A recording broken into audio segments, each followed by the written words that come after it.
अस्सलाम वालेकुम नाज़रीन, आप देख रहे हैं ज़ी एच एंटरटेनमेंट में हूँ ज़हीर अहमद। नाज़रीन, एक फ़िल्म का ट्रेलर आया है, उसके ऊपर बात करेंगे और वो फ़िल्म चलेगी या नहीं चलेगी, क्यों नहीं चलेगी और चल क्यों सकती है, इस पर भी बात करेंगे। दूसरा हम थोड़ी सी बात करेंगे जो फिल्में इस वक्त लगी हुई हैं इंडिया की, जिसमें चल मेरा पुत सरदार जी और एनन रैना सैनानी आंदा की बिज़नेस के पॉइंट ऑफ व्यू से भी बात करेंगे। तो ये थोड़ी सी बात करते हैं, लेकिन हमारा जो थर्सडे क्लासिक है वो इस हफ्ते पोस्टपोन है, नेक्स्ट हफ्ते इसको करेंगे, नेक्स्ट वीक में, नेक्स्ट थर्सडे को। शुरू करते हैं एक फ़िल्म, जिस तरह गुज़िश्ता हफ्ते हमने आपको बताया था कि एक फ़िल्म ये उफ़ ये सालियाँ आ रही है, लेकिन इस दफ़ा एक और ट्रेलर थोड़े दिन पहले रिलीज़ हुआ। वो कब हुआ, कैसे हुआ, नहीं पता चला, लेकिन चले पहले ट्रेलर की बात कर लेते हैं। क्या फ़िल्म, क्या नाम, क्या है फ़िल्म का नाम है आशिक रंग रंगीले। इस फिल्म के हवाले से कोई इतनी ख़ास बज़ नहीं है, कोई ख़ास पता नहीं है किसने बनाई है, क्या है, लेकिन बहरहाल ट्रेलर की जो ख़ास बात है उसमें एक शख्स की मौजूदगी है, वो है इफ्तिखार ठाकुर। इफ्तिखार ठाकुर की इस फिल्म के कुछ क्लिप देखिएगा ज़रा। किधरे ਤੁਹਾਡਾ ਮੇਲੇ ਦੇ ਵਿੱਚ ਕੋਈ ਹਮਸ਼ਕਲ ਭਾਈ ਗੁੰਮ ਹੋਇਆ ਹੋਵੇ। ਮੈਂ ਤੁਹਾਡਾ ਬਚਪਨ ਦਾ ਫੈਨ ਹਾਂ। ਅੱਜ ਤੂੰ ਮੇਰੇ ਨਾਲ ਵਿਆਹ ਕਰੇਗਾ ਜਾਂ ਤੇ ਲਾਸ਼ਾਂ ਹੀ ਡਿੱਗਣਗੀਆਂ। ਜਾਣਾ ਹੈ अब अबर शेर नहीं है। पहली ते चपेड़ बज गई।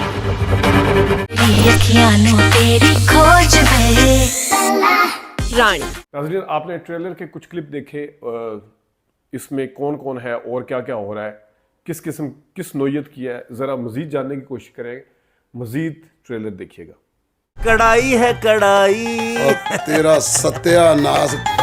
फांसी ਇਹਨਾਂ ਨੂੰ ਹੋ ਹੀ ਨਹੀਂ ਸਕਦੀ। क्यों?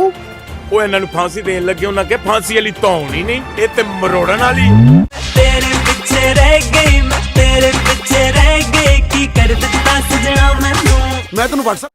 कुछ इसके अंदर अगर गाने शाने हैं उसके पॉइंट ऑफ व्यू से भी आपको बता दें, वो भी ज़रा देखिएगा। पीछे रह गई मैं तेरे पीछे रह गई मैं तेरे पीछे रह गई की कर देता सजना मैं तेन व्हाट्सएप किया कि मेरे घर पैदा हो। मैं सिर्फ प्यार दियां गल्लां करन दी गल कीती है। ते चलो फिर लंघिया नहीं लंघिया मेरा एक पल भी बाजो तेरे चैन मेरा लुट तू। तो नाज़रीन, आपने आशिक रंग रंगीले फिल्म का नाम, आशिक रंग रंगीले का ट्रेलर, अगर मैंने शुरू में साजन रंग रंगीले का आया तो गलती होगी, आशिक रंग रंगीले का ट्रेलर देखा तो ये फिल्म है। इसके अंदर आपने देखा कि इफ्तिखार ठाकुर है। इफ्तिखार ठाकुर वो नाम है जिसकी जो इंडियन और या कैनेडियन पंजाबी फिल्मों में एक बहुत बड़ा नाम जाना जाता है, और ये वो एलिमेंट है जिसकी वजह से फिल्म चल सकती है आपकी, खा वो किसी भी प्रोडक्शन के हिसाब से। ज़ाहिर है एक कंपैरिजन तो नहीं है, वहाँ की प्रोडक्शन की क्वालिटी ज़रा कुछ और है, यहाँ कुछ और है, फिर वहाँ कास्ट वगैरह कहानी का सेटलमेंट या एग्जीक्यूशन या ट्रीटमेंट कह लें, वो ज़रा बखरी टाइप की है, थोड़ी मुख्तलिफ है, डिफरेंट है। लेकिन यहाँ पे क्योंकि इफ्तिखार ठाकुर साहब की फ़ैन फॉलोइंग है, आप देखें उनकी जितनी फिल्में हैं इंडिया की, उसमें अभी जिस तरह मैंने लास्ट टाइम आपको बताया था, नासिर चिनोटी और इफ्तिखार ठाकुर को लोग बहुत पसंद करते हैं। इमरान अशरफ का फैक्टर अपनी जगह था, इन्होंने रैना सैना नहीं आता, लेकिन लोग देखने के लिए आए नासिर चिनोटी की वजह से भी। इसी तरह चल मेरा पुत में इफ्तिखार ठाकुर की मौजूदगी है, और भी अगर किसी में इन अदाकारों की मौजूदगी होती है तो लोग जोग देखने आते हैं। मैं बता भी देता हूँ कि अभी भी वो फिल्में ये चल रही हैं, लेकिन इंडिया की वो फिल्में जिसमें जिस तरह अभी फफे कुटनियाँ आई थी, फफे कुटनियाँ नहीं चली। इसके अलावा और भी बड़ी फिल्में आई। पिछले हफ्ते एक एक्शन, महीना भर पहले एक्शन फिल्म भी आई थी, उसके बारे में मैंने आपको बताया था, वो फिल्म नहीं चली। तो ये यहाँ के अदाकार जब नहीं होते वो फिल्म नहीं चलती। या तो फिर वहाँ दिलजीत दोसांझ जैसा बंदा होना चाहिए, फिर भी पाकिस्तान का कोई आर्टिस्ट मौजूद हो, या फिर चल मेरा पुत सीरीज़ हो, तब आपको फिल्म चलती हुई नज़र आती है। पाकिस्तान की हद तक मैं ये बात कर रहा हूँ। तो इस फिल्म के अंदर इफ्तिखार ठाकुर हैं, लेकिन आप अंदाज़ा करें कि जिस बंदे ने इस ट्रेलर को अपलोड किया है उसके 366 एक सब्सक्राइबर हैं। ये मैं उस तरह नहीं कह रहा कि कम है या क्या है, लेकिन मैं एक बात कर रहा हूँ कि इस तरह तो बज़ नहीं बनेगी मेरे भाई, जिसने भी ये फिल्म बनाई है।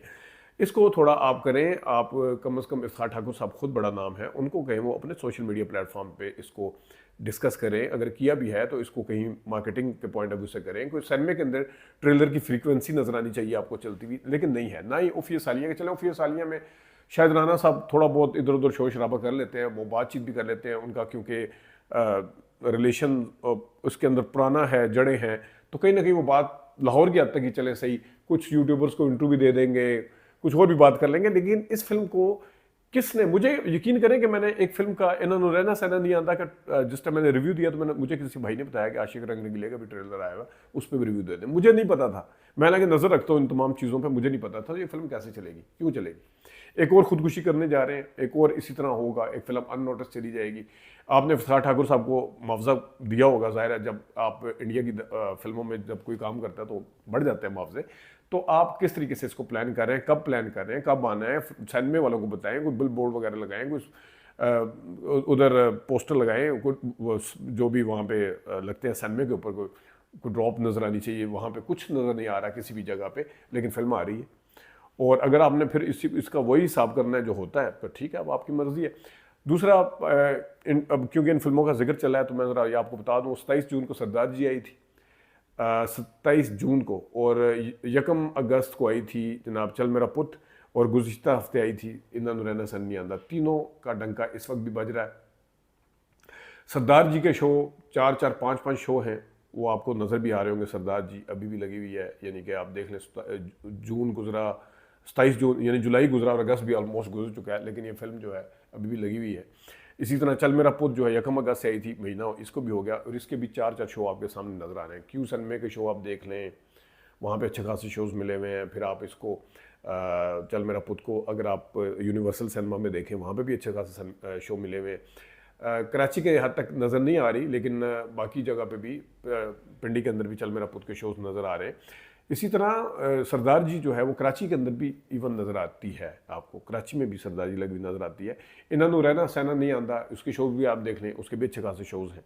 तो आप लोग जो कहते हैं कि फिल्में जो हैं वो, अब ये ज़बरदस्ती नहीं लगाई हुई फिल्में इन्होंने, सिनेमा वाले इतने अच्छे नहीं हैं, इनको लोग देखने के लिए आ रहे हैं तो फिल्में लगाई हुई। ये बात समझाने की मैं कोशिश करूँ अपनी इंडस्ट्री के लोगों की। अब दूसरी इंडस्ट्री, सिनेमा इंडस्ट्री को खुदा का वास्ता रहने दें, इसको तबाह, जो नए सिनेमे बने हैं उनको तबाह ना करें कि अगर ये फिल्में भी बंद होगी वो सिनेमे बंद हो जाएंगे। आपने 1-2 साल बाद जो एक फिल्म बनानी है कहाँ पे लगेगी फिर, या साल में चलो 2 फिल्में बनानी है आपने, वो कहाँ लगेगी? जब सिनेमे में नहीं होंगे तो कहाँ लगेगी? हो गए ना पुराने सिनेमे ख़त्म। मसूद भट्ट साहब पुराने सिनेमा की फिल्में बनाते थे, अब कहाँ लगाएंगे वो? शायद राना साहब भी किसी हद तक पुराने सिनेमा की फिल्में बनाते हैं, वो कहाँ लगाएंगे? तो इसी तरह नए सिनेमे वाले, नए वाले जानने वाले, अगर कोई भी बड़ा प्लेटफॉर्म लगाता है फिल्म, तो उसकी हद तक इस चीज़ का ख्याल रखें। बाकी रह की बात, इन्होंने रहना सहना नहीं आता, 3 कुछ करोड़ का, 3.1 था समथिंग, या 3.17 करोड़ का सिर्फ वीकेंड पे इसने बिजनेस किया था। आगे मंगल बुध जुमेरात का बिजनेस मेरे पास नहीं है, सोमवार मंगल का, तो ये अच्छा नंबर है। ये देखें, जहाँ पे आपको मैंने बताया कि 47 लाख का बिजनेस हुआ वेलकम टू पंजाब का, उसके मुकाबले में 3 करोड़ का इसका बिजनेस हुआ, तो अब देखने का कौन कहाँ पे खड़ा हुआ है। इजाज़त दीजिए, अल्लाह हाफ़िज़।